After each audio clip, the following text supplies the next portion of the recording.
Fala galera ligada no podcast Bom Dia Tricolor. Bom dia, boa tarde, boa noite para você que está escutando. Vamos começando esse episódio 125 do nosso podcast para a gente falar sobre a derrota do São Paulo para o Flamengo na segunda rodada do Campeonato Brasileiro de 2022. Vamos começar falando disso, também a gente vai falar da Copa do Brasil, é claro, próximo confronto. Mas assim, galera, então vamos falar um pouquinho desse jogo. São Paulo perdeu para o Flamengo no Maracanã por 3-1. E como é que foi a partida, né? O São Paulo, no geral, assim, no primeiro tempo, ele tava na cara que ele ia sair atrás do marcador, porque ele tinha...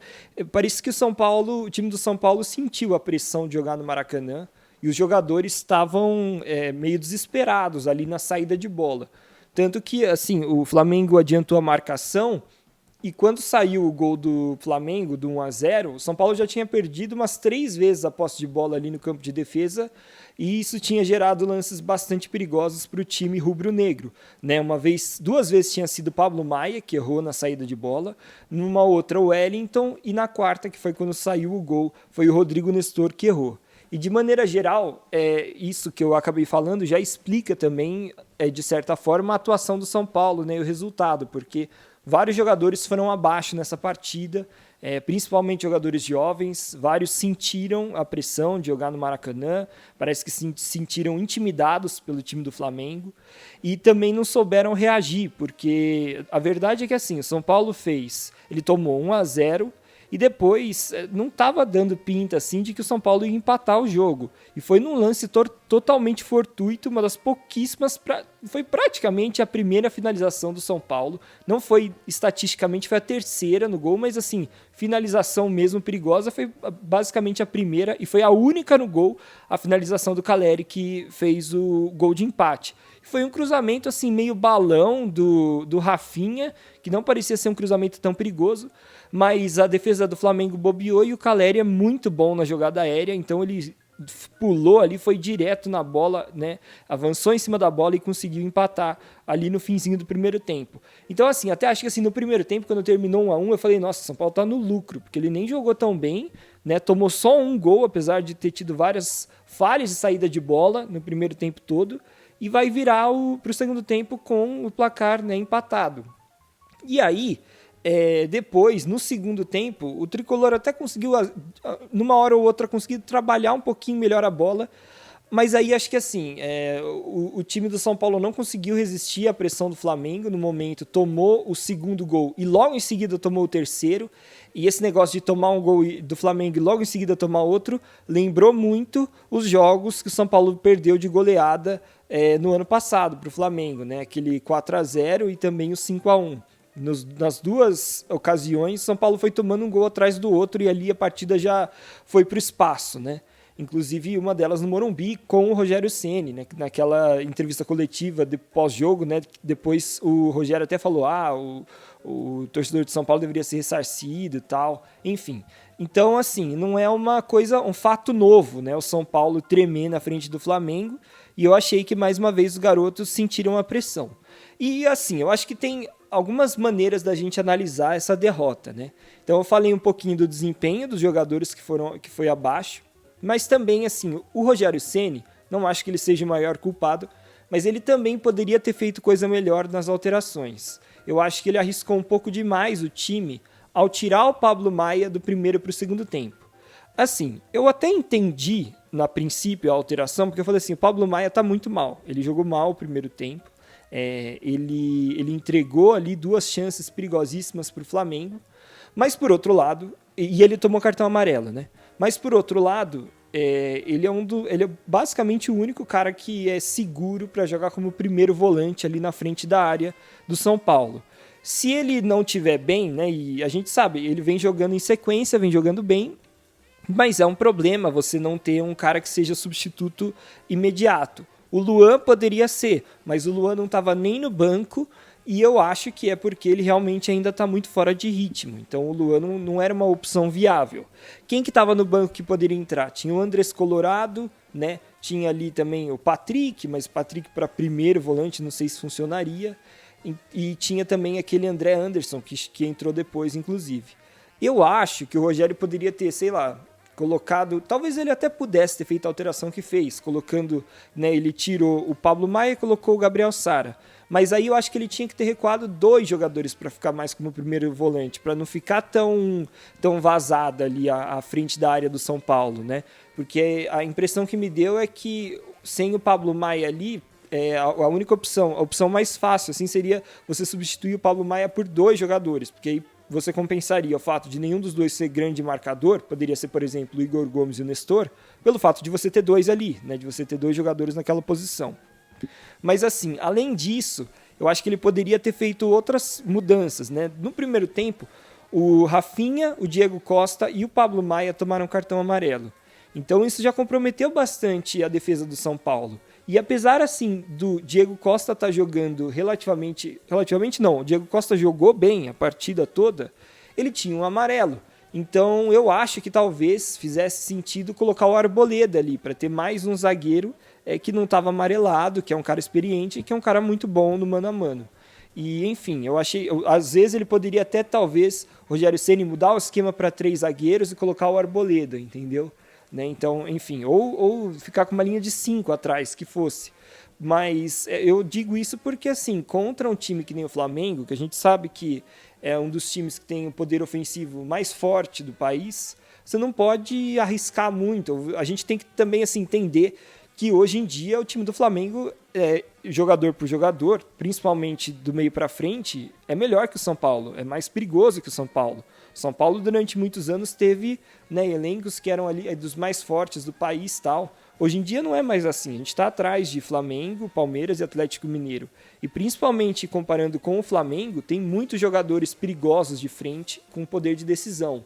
Né? E para você ver que o segundo gol que o São Paulo tomou não foi nem não foi gol do Arrascaeta, não foi gol do Gabigol, não foi gol do Everton Ribeiro, foi gol do Isla, né? Foi gol do lateral ainda. Então, assim, além de tudo, às vezes um cara que não é tão goleador acerta um belo chute e complica a vida do São Paulo.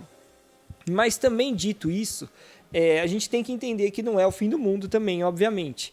Eu acho que o São Paulo não fez uma partida boa, mas também não fez uma partida desastrosa.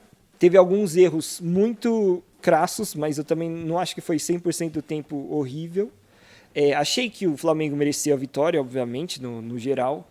Mas eu também acho que assim, isso também não significa que o time do São Paulo tá mal e que tem que mudar tudo, né? O Rogério Ceni vem fazendo uma ótima campanha, né? Assim, considerando uma ótima temporada, vamos dizer assim. Né? Ele, nos últimos 10 jogos, você tem 2 derrotas do São Paulo e 8 vitórias. E esse é o mesmo desempenho do Palmeiras, por exemplo. O Palmeiras também perdeu 2 dos últimos 10 jogos e ganhou os outros 8. Então, assim, também não é que tá horrível, tal, mas precisa tomar cuidado. É um time que também a gente tem que entender que está em evolução, né? O Rogério Ceni, como técnico do São Paulo, ele chegou no meio ou melhor, no final da temporada passada e só começou a trabalhar direito, de fato, a partir desse ano de 2022, porque foi quando ele teve pré-temporada e tal. E é normal um time que ainda está em formação, ainda mais um time com tantos jogadores jovens, como é o São Paulo, ele oscilar, principalmente em partidas decisivas assim. Então, você pode, por exemplo, colocar como um exemplo o time do Palmeiras, do Abel Ferreira. Quando o Abel Ferreira chegou no Palmeiras, teve aquele início muito bom, que eles ganharam a Libertadores, a Copa do Brasil, e depois teve um período que oscilou bastante. O time foi eliminado para o CRB na Copa do Brasil, começou mal o brasileiro e não conseguiu disputar a competição. E depois de um tempo, né, agora a gente vê que no começo desse ano o Palmeiras vem muito forte. E isso é por quê? Porque o técnico já está lá há mais de um ano. Então, às vezes você tem não é porque o São Paulo, por exemplo, ele evoluiu do que ele estava no começo do ano para como ele está jogando hoje, que ele já está pronto e que ele não vai oscilar. Né? Muito pelo contrário, é esperado que o time oscile, porque é um time que foi formado recentemente. Essa formação que o São Paulo está utilizando e que vem repetindo bastante é recente. Não tem nem, sei lá, se a gente pegar aí do começo do ano, acho que não tem nem 10 jogos que o Rogério conseguiu firmar essa escalação aí de time que tem sido titular do São Paulo. Agora, analisando a tabela do Campeonato Brasileiro, no momento que eu estou gravando o podcast aqui, 8 horas da noite do domingo, dia 17 de abril, São Paulo está em 8º lugar, com 3 pontos. Obviamente fez os 3 pontos da vitória sobre o Atlético Paranaense e não fez nenhum contra o Flamengo. Com isso ele está na frente de times, por exemplo, como o Palmeiras, que empatou, ou melhor, perdeu a primeira e empatou a segunda. Então eu também não acho que o começo do São Paulo é desastroso, foi uma derrota, e assim, é claro que teria sido melhor ganhar ou empatar, mas se a gente olhar para uma perspectiva macro, né, olhar assim, temos 38 rodadas do Campeonato Brasileiro. Se tem um jogo que eu desconfiaria que seria o mais difícil para o São Paulo, seria justamente esse, fora de casa contra o Flamengo. Por quê? Porque o Flamengo tem um ataque muito poderoso, e não só por isso, mas porque o histórico recente, o São Paulo foi muito mal em jogos contra o Flamengo, né? O ano passado ele tinha perdido, como eu disse, de 5-1 e 4-0. Então, assim, eu também não achava que ia ser fácil, né? Longe disso. Então, assim, eu acho que olhando também pelo lado positivo, se tem um jogo que dava para perder, é um jogo contra um time que tecnicamente é superior ao seu e é fora de casa. Eu acho, claro, que o São Paulo poderia ter jogado melhor, poderia ter saído pelo menos com o empate, se não tivesse cometido alguns erros que cometeu na partida. Ele deixou de competir, eu acho que ele teve uma atuação, no geral, ruim, porque ele não agrediu. Parece que no segundo tempo, apesar do São Paulo conseguir tocar um pouco melhor a bola, e até o momento que tomou o segundo gol do Flamengo, não estava levando uma pressão tão grande. Eu acho que mesmo assim o São Paulo não estava agredindo o Flamengo também, então não estava dando pinta que o São Paulo ia conseguir fazer um gol. Mas apesar de tudo isso, a gente tem que também entender que pelo menos é uma derrota, não é uma derrota em casa contra o Ceará, como foi o caso do Palmeiras, entendeu? O São Paulo perdeu fora de casa contra o Flamengo. E eu também acho que esse time do São Paulo tem mostrado reação depois de perder, depois de derrotas, né? Então, perdeu para o Palmeiras na final, ganhou com um time reserva fora de casa na Sul-Americana, não jogou bem, e aí quando entrou o time titular, depois no Campeonato Brasileiro, meteu 4-0 no Morumbi. Então, assim, eu também não acho que seja o fim do mundo, e agora é tentar olhar pelo lado bom e ver se o São Paulo consegue vencer o Juventude, que vai jogar agora nessa quarta-feira pela Copa do Brasil. São Paulo, vamos falar um pouquinho então já desse jogo, né? Próximo jogo do São Paulo, então, São Paulo e Juventude, lá em Caxias do Sul. O jogo vai ser às 7h30, né? Nesse dia 20 de abril, que é quarta-feira. E o São Paulo se deu mal, na verdade, né, no sorteio da Copa do Brasil, porque o Juventude era um dos pouquíssimos times que ele poderia enfrentar que estão na Série A. Então, um dos times mais fortes possíveis. E agora, a partir dessa fase, né, são jogos de ida e volta, não são mais jogos únicos. E o jogo de ida não tem mais o critério do gol fora de casa, né? Então é só o critério do saldo de gols. E com isso, o São Paulo vai jogar primeiro em Caxias do Sul, depois no Morumbi. É uma sequência complicada, porque depois também, né, o próprio São Paulo no Campeonato Brasileiro, já no final de semana, vai pegar o Bragantino fora de casa, que é outro time que o São Paulo tem tido bastante dificuldade e não consegue vencer. Mas, enfim, é o que está tendo, é um campeonato difícil, ou melhor, uma temporada difícil, são jogos importantes em sequência. E eu acho que assim, não é porque o São Paulo foi mal contra o Juventude que ele vai jogar, ou melhor, contra o Flamengo, que ele vai jogar mal contra o Juventude. Agora, uma dúvida grande que eu tenho é como é que o Rogério vai escalar o time contra o Juventude, porque até agora o Rogério tem colocado basicamente o time principal na cabeça dele, pelo menos, que é o time aí, né, vamos só escalar para lembrar, Jandrei. Na zaga tem o Léo e o Diego, nas laterais Wellington e Rafinha, no meio de campo Pablo Maia, Igor Gomes, Nestor e Alisson, e à frente Caleri e Éder. Esse tem sido o time do Campeonato Brasileiro, e na Copa Sul-Americana o Rogério tem entrado com um time alternativo, até o goleiro é o Volpi, né? Então não repete ninguém desses 11 que eu falei. Só que assim, é claro que a impressão que dá é que o São Paulo está priorizando o Campeonato Brasileiro em relação à Sul-Americana. Mas eu não sei se ele vai priorizar tanto assim, por exemplo, o Campeonato Brasileiro em relação à Copa do Brasil. Aí eu acho que o São Paulo, né, fica com dificuldades para dizer qual que é o torneio mais importante. Porque, por um lado, a gente pode ver talvez a Copa do Brasil sendo um título inédito para o São Paulo e é uma competição que dá muito dinheiro. Então, pode haver um interesse bem grande da diretoria do São Paulo focar na Copa do Brasil, até, não vou dizer em detrimento, mas pelo menos considerar tão importante quanto o Campeonato Brasileiro. E pensando nisso, como é que será que o Rogério vai escalar o time do São Paulo? Porque assim, ele não gosta de repetir o time quarta, domingo. E agora, o São Paulo veio aí com seu time titular, então quem é que vai entrar em campo? Será que vai ser um time reservão que tem entrado na Sul-Americana? Será que vai ser um time misto? Por exemplo, Igor Gomes jogou os 90 minutos do jogo da Sul-Americana contra o Everton e jogou mais 90 minutos nesse jogo contra o Flamengo. Será que ele vai jogar de novo? Provavelmente não. Quem vai entrar no lugar dele? André Anderson é uma opção. Ele entrou ao longo do jogo contra o Flamengo. Mas e a zaga? Vai ser Arboleda e Miranda? Os laterais vão ser, de fato, Reinaldo e Igor Vinícius? Ou será que vai ter uma mescla aí? Será que vai ser Wellington, ou melhor, Reinaldo e Rafinha? Enfim, tem várias questões aí, né? Porque tem alguns jogadores que são meio que insubstituíveis quase no São Paulo hoje. O Pablo Maia, né, um jogador que jogou mal, mas ele é um cara que não tem exatamente um reserva hoje, né? O ataque, você tem ali, claro, o Luciano, o Rigoni, o Éder, todos esses jogadores brigam por posição, mas o Calleri é um cara que faz toda a diferença. Então, será que ele vai entrar no banco, vai estar no banco de reservas e só entrar ao longo do jogo? Será que ele vai começar como titular? Enfim, são decisões que agora a gente vai ver de fato decisões interessantes por parte do Rogério, porque essa estratégia de você colocar um time importante na competição que você está dando prioridade e um segundo time não tão forte, né, um time reserva, numa competição que você não está priorizando, que no caso a Sul-Americana, não vai ter mais como fazer essa opção, né, porque agora vão ser jogos em sequência de duas competições que o São Paulo está priorizando. Então, é uma questão bem grande aí pra gente ver, uma dúvida mesmo, não sei o que o Rogério vai fazer, desconfio que ele vai dar uma mesclada e, por exemplo, no caso do Igor Gomes, acho que ele não vai jogar, porque ele já jogou 2 seguidas, 90 minutos, mas vamos ver, eu acho que, por exemplo, goleiro, acho que o Jandrei vai jogar, acho que o Volpi não vai jogar na Copa do Brasil, porque, enfim, ele é importante para a construção de jogo do São Paulo e na Sul-Americana você pode até assim, entender que os adversários são um pouco mais fracos, então não tem tanta necessidade disso. Mas na Copa do Brasil, sendo, né, mata-mata já essa fase, acho que é um pouco mais provável que o Jandrei acabe entrando no gol.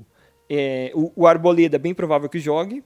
Eu não acho que vai jogar Léo e Diego. Talvez um deles, entendeu? Talvez o Arboleda com o Diego.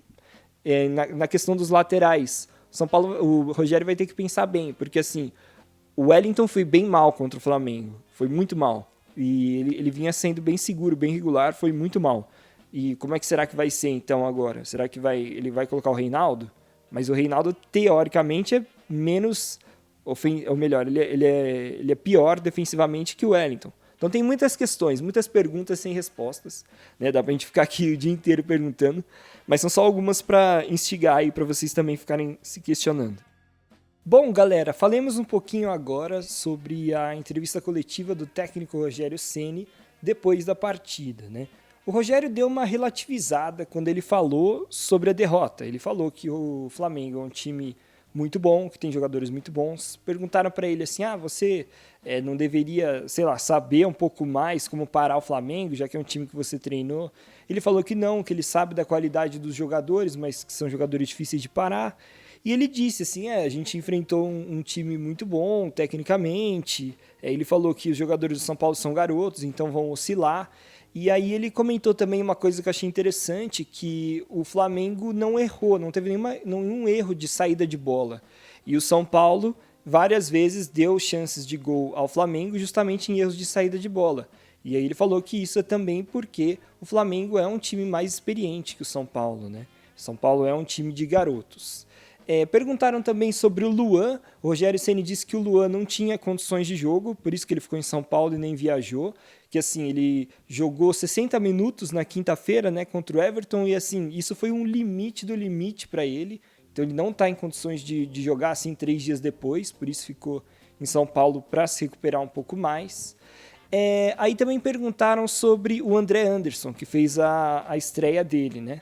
Então, o que o Rogério falou sobre esse jogador? Falou que é um jogador interessante, que ele gosta, que é destro, e que nesse jogo contra o Flamengo ele caiu um pouco mais pela esquerda, que na verdade ele quer que caia um pouco mais pela direita, mas falou assim que foram poucos dias de treinamento, então obviamente ele vai conseguir ajustar esse tipo de questão de posicionamento ao longo dos treinos. E ele falou uma coisa interessante também, foi uma frase curtinha, mas ele falou assim, gostaria que ele tivesse jogado mais, mas no dia anterior ele não conseguiu treinar. Não falou exatamente por quê, ele falou assim, não esteve bem. Não explicou o que era, não esteve bem, mas acho que deixou a entender que ele teve alguma questão de saúde, assim, por algum motivo ele não conseguiu treinar nos dias, um dia antes aí da partida, e por isso que ele não atuou tanto. O Rogério queria colocá-lo, queria dar mais minutos ao André. Ele não falou de maneira clara, mas a impressão que eu tive disso, a minha interpretação, é que ele queria que o André talvez até começasse como titular do jogo, né? Não sei se jogando 90 minutos, ou pelo menos, 45 minutos, sabe? Para o Igor Gomes não ter que jogar 90 minutos de novo, que ele já tinha jogado contra o Everton. Depois perguntaram para o Rogério sobre a estratégia de montar o time, né? Já que ele tem montado um time para o Brasileiro, um time para a Sul-Americana, e agora vai ter Copa do Brasil, que foi a questão que eu falei para vocês, né? Como que ele vai montar o time. E ele falou que ele não deixou claro, ele não deu pistas do time que ele vai colocar em campo, mas uma coisa que ele comentou é que ele achou que, assim, ele falou, o calendário é difícil, a gente já sabia que o calendário seria difícil, por isso que a gente tem feito rodízio já há muito tempo, porque a gente sabia que ia ter jogos a cada 3 dias, e aí comentou que a parte, assim, ingrata do calendário para o São Paulo especificamente é essa sequência de 3 jogos fora de casa, né? Flamengo, Bragantino e Fortaleza, os jogos do Campeonato Brasileiro, né? Foi o primeiro desses 3 jogos fora, foi agora contra o Flamengo, ainda vai ter Bragantino e Fortaleza na sequência. E também, assim, outra coisa que o Rogério falou que foi interessante, né? Depois, no finalzinho da coletiva, perguntaram para ele sobre o carinho que ele recebeu dos jogadores do Flamengo. Ele falou, eu sou muito grato, é recíproco, porque eu sou grato ao clube e aos jogadores. E ele falou, não é qualquer um que chega aqui e ganha 3 títulos por esse time, né? Falando um pouco bem dele, de ter vencido pelo Flamengo, se valorizando também. Mas, enfim, foi basicamente isso que o Rogério Ceni falou de mais interessante na entrevista coletiva. Bom, galera, eram essas todas as informações que eu queria passar para vocês no episódio de hoje. Lembrando que o próximo jogo do São Paulo é na quarta-feira, 7h30 da noite, dia 20 de abril. E esse jogo, né, pela Copa do Brasil, Juventude e São Paulo em Caxias do Sul, primeiro jogo, não tem critério de gol fora de casa. E esse jogo vai ser transmitido exclusivamente pelo Amazon Prime Video. Muito obrigado por escutarem e até a próxima.